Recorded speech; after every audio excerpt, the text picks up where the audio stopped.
Mga anak ko, I got a new bag! Nay, bumili ka na naman? Ilang araw na tayong walang makain. Tapos inunan mo pa yan? Nay, nagugutom na ako. Kayong dalawa, wala kayong karapatang magreklamo ha? Alak lang naman kayo ng tatay niyo sa una niyang asawa. Tatawag ko kay tatay. Akin na yung cellphone mo. Hindi mo na ito makukuha sa akin. Ate, natatakot na ako sa kanya. O ito, kumain ka na. Ate, ganito na lang ba talaga buhay natin? Hindi. Hahanap ako ng paraan para makausap si tatay. Love, padala ka naman ng 50,000, oh. Magbabayad kasi ako ng tuition ng mga anak mo. Tapos ang dami pa nilang pinapabili. Tay, hindi totoo yan! Sinungaling siya! Wala na siya. Akala mo talaga makakasumbong ka? Talagang sinusubukan mo ko ha? Walang iya ka talaga, tita! Ayan, diyan kayo nababagay. Ikukulong ko kayo dito. Wala akong pake kung anong mangyari sa inyo. Tay, tulungan mo kami. Ate, mamamatay na ba tayo dito? Tiwala lang, Kyle. Kakayanin natin to. Kyle? Ang taas ng lagnat mo. Tita, tulong! Dali natin sa hospital si Kyle! Ang ingay naman ng mga yun. May bago na naman akong bag! Kyle! Delivery po! Salamat naman, dumating na yung bago ko cellphone. Oh, ano pa ginagawa mo dyan? Binayaran ko na to sa online. Tama nga sila.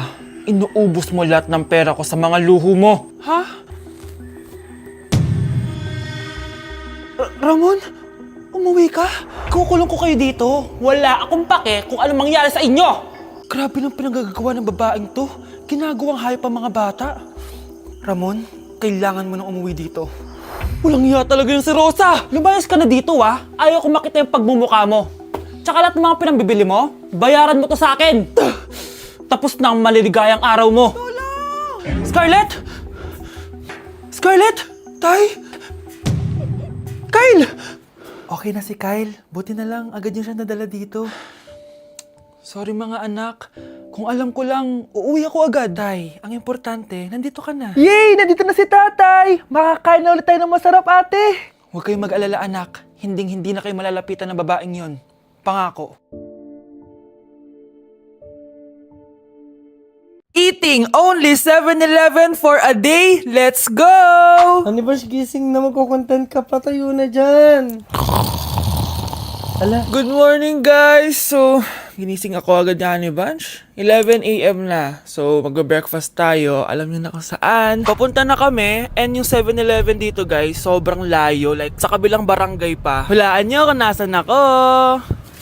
Nasa isang branch ako na binigay sa akin ni Daddy. Thank you, taxpayers! wow, ang daming choices, oh. Umagang-umaga, samgyup sa lagad. Ano yan? Balik mo yan. Ano na naman to? Bayaran mo to ah. Sabi di ba breakfast lang? Parang mag-fiesta na tayo dito eh. Let's eat! So, itry na natin tong spam musubi. Yan. Mas masarap yung sa Japan, pero masarap din naman to. Meron tayong samgyupsal. Oh! Baho ah. Wow, ah. Next is lasagna! Favorite ko yan. Masarap siya, guys. Mantikan ko na makalimutan itong matcha latte from Chingu.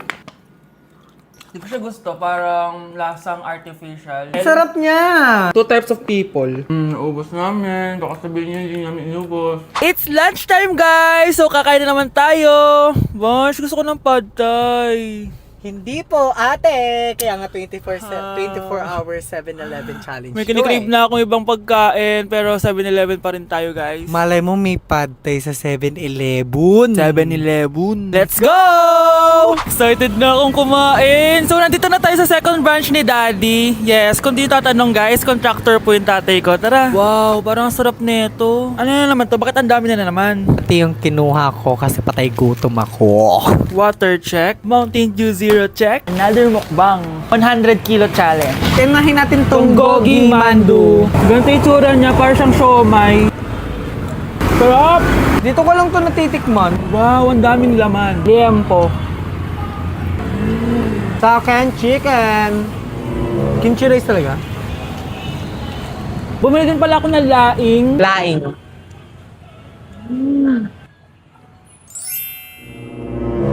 Hindi ko siya bet. Pwede dessert? May dessert pa? Busog na naman! Next Kaya up, naman, Next stop na namin is dinner! It's dinner time! So, it's 7:17 na ng gabi and medyo nagugutom na tong tao na to. Saan kaya tayo kakain? Ayan, saan pa ba? May sisig, oh. Let's eat this. Guys, may Bicol Express. Okay, mukbang na naman. Kuya, pabili na ito lahat. Okay guys, mag-haul na naman tayo, no? Tara! Guys, una natin titikman nitong chicken fillet nila. Parang, Parang family chicken nga. Sarap. mana natin ng bulgagi. Sarap, di ba? Sarap! Unboxing! Sana secret. Oh my gosh! Ang sarap nito! Ngayon lang namin na-explore yung mga pagkain sa 7-Eleven sa Pinas. Sausaw natin to sa sabaw ng Bicol Express. Okay, next naman namin natitikman na itong sisig. Masarap naman pag maasim. Grabe guys, nabusog talaga ako, malala. Kaya naman, kung may challenge pa kayo guys, i-comment nyo lang dyan at gagawin namin yan. So yun lang guys, thank you for watching and see you on my next vlog. Wow, vlogger.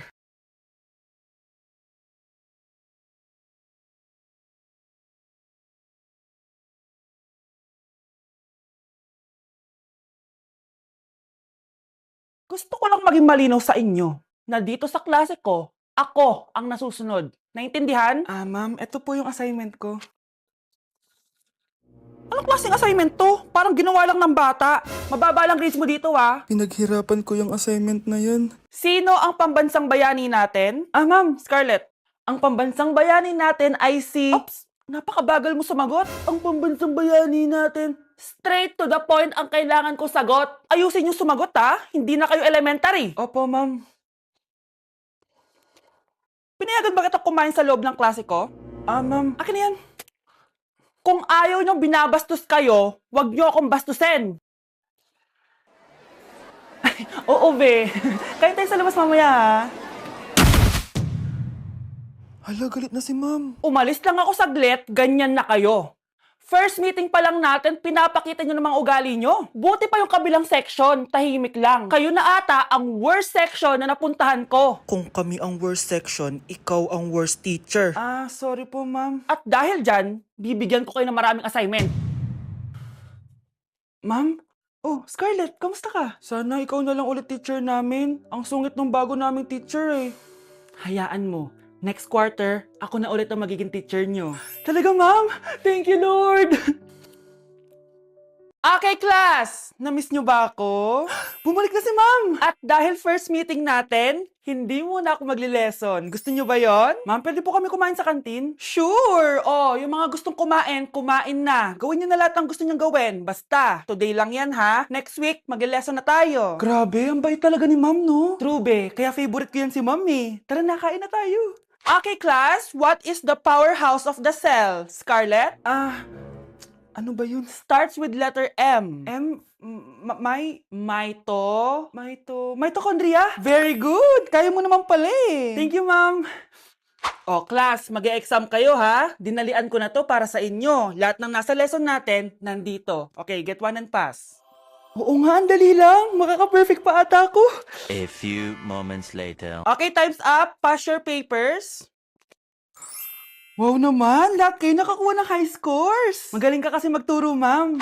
Okay, class, dahil Friday ngayon, gusto ko mag-enjoy kayo sa weekends. Kaya naman, hindi ako magbibigay ng assignment. Yes, thank you, ma'am. Makakagala ako. At isa pa, class, malapit na mga anak si teacher, oh. Magli-leave muna ako ng ilang months. Ha? Habang wala ako, si Ma'am Diana muna ang papalit sa akin. Maging mabait kayo sa kanya, ha? Hi, class. Namiss niyo ba ako? At dahil first meeting natin, may surprise quiz kayo. Nandito na naman yung pet peeve ko. Hindi! Hindi! Class, may joke ako. Anong hayop ang hindi marunong magtago? Ano po, ma'am? Eh di, elepante, kasi di ba malaki siya? Corny ni ma'am. Trubes. Nakakatawa ka talaga, ma'am. Oh, +1 si Samantha, kasi siya lang yung tumawa. Thank you, ma'am. Lo, pwede pala yun? Ma'am, eto po, para sa inyo po to. Hala, ang ganda naman nito.